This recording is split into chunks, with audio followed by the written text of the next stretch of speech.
हमने director health services में Jammu Kashmir medical employees federation की तरफ से रखी है। मैं Dharmendra Singh, president medical employees federation की तरफ से बोल रहा हूँ। हमारी डीपीसी जो थी वो 1 साल से ड्यू थी, तो हमने 2-3 बार डेपुटेशन मिले, क्योंकि गवर्नमेंट ने कहा है कि हर 6 महीने के बाद डीपीसी की जाएगी, बट 1 साल हो गई डीपीसी नहीं हो रही थी। कुछ 7-8 मुलाजमों की डीपीसी ऑन पे एंड ग्रेड जो डायरेक्टर साहब ने की है, उसके लिए हम फिर डेपुटेशन मिले कि क्यों पिक एंड चूज नहीं करना, अगर डीपीसी करनी है तो पूरे डिपार्टमेंट की जाए। तो डायरेक्टर साहब ने हमारी जो डिमांड्स थी वो मानी और ये कट आउट हमें डेट दी है कि 14 अगस्त से पहले पहले जो हमारे जम्मू प्रोविंस की डीपीसी होगी वो कर दी जाएगी, क्योंकि लास्ट मंथ इसी मंथ में 3 जुलाई में कश्मीर में भी हो चुकी है, और कोई ऐसा बहाना नहीं कि डीपीसी ना की जाए।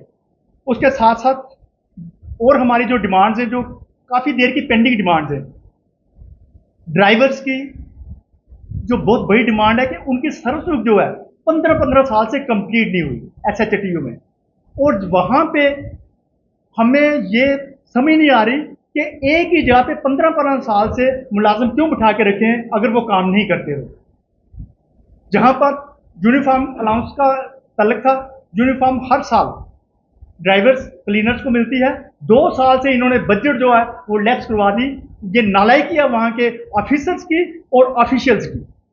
उसके बाद फास्ट टैग, जो हमारी गाड़ियाँ चलती हैं उन पे फास्ट टैग का 3 लाख रुपया आया था, वो भी इन्होंने विड्रा कर दिया, इस्तेमाल नहीं कर पाए। हम ये कहना चाहते हैं अगर एसआईटीओ को ख़त्म ही करना है तो उन मुलाजमों को भी बाहर निकाल दो जो इस डिपार्टमेंट को घुन की तरह खा रहे हैं। सो मेरी ये डिमांड है हायर अथॉरिटी से कि पहला नंबर एसएचटीओ में जो टेक्निकल बंदा होना चाहिए वो इंचार्ज होना चाहिए, क्योंकि डॉक्टर्स को ये नहीं पता होता टायर किस कैपेसिटी का है, उसके पार्ट्स जो है गाड़ियों के उनका क्या सिस्टम है। लिहाजा टेक्निकल जो है वो एक वहाँ पे टेक्निकल अफसर होना चाहिए ताकि जो हमारी वर्कशॉप है वो ठीक काम कर सके, क्योंकि यही एक ऐसा कंपोनेंट है जो पूरे प्रोविंस में पेशेंट को ले जाता है, ऑफिसर्स को ले जाता है, और गाड़ियाँ नहीं ठीक होंगी तो मेरा ख्याल है कि रिस्क हमारे ऑफिसर्स भी रिस्क में हैं और पेशेंट की तो भगवान ही जाने।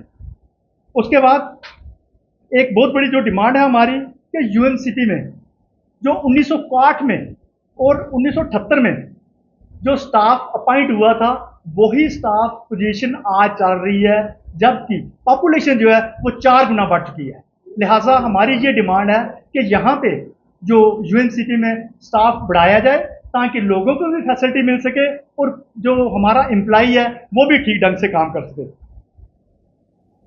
एक बहुत बड़ी डिमांड जो है ट्रांसफर्स की, ट्रांसफर में हर बार पिक एंड चूज किया जाता है।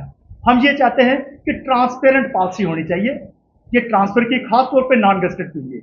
जिस आदमी की अप्रोच नहीं है वो बेचारा पहाड़ों में ही रहेगा, जिस आदमी की अप्रोच है वो सिटी में ही पूरी लाइफ नौकरी करेगा। लिहाजा हमारी ऑर्गेनाइजेशन की तरफ से ये डिमांड है कि एम्प्लॉइज नॉन गेस्टेड की ट्रांसपेरेंट पॉलिसी होना चाहिए ट्रांसफर के लिए। जैसे हमारे लोग कैजुअलिटी में काम करते हैं, टीवी में काम करते हैं, कैंसर पेशेंट्स के साथ डील करते हैं, और तरह तरह के, जैसे कोविड में काम किया लोगों ने, लेकिन उनको रिस्क अलाउंस नहीं दिया गया। एक बार आपको याद होगा कि आपने ही पेपर में ये गवर्नमेंट की जो न्यूज़पेपर में आई थी कि जो 5,000, 7,000 और 10,000 कोविड में जिन्होंने काम किया उनको दिया जाएगा, टिल डेट तक वो नहीं दिया गया। लिहाजा हमारी ये डिमांड है कि जो आपने कमिटमेंट की है गवर्नमेंट ने वो लोगों को दिया जाए ताकि वो और अच्छे ढंग से नौकरी कर सके। उसके बाद एलएचबी की पोस्टें बहुत कम पोस्टें हैं, उनको इंक्रीज किया जाए, पीएचसी लेवल तक एलएचबी को लगाया जाए।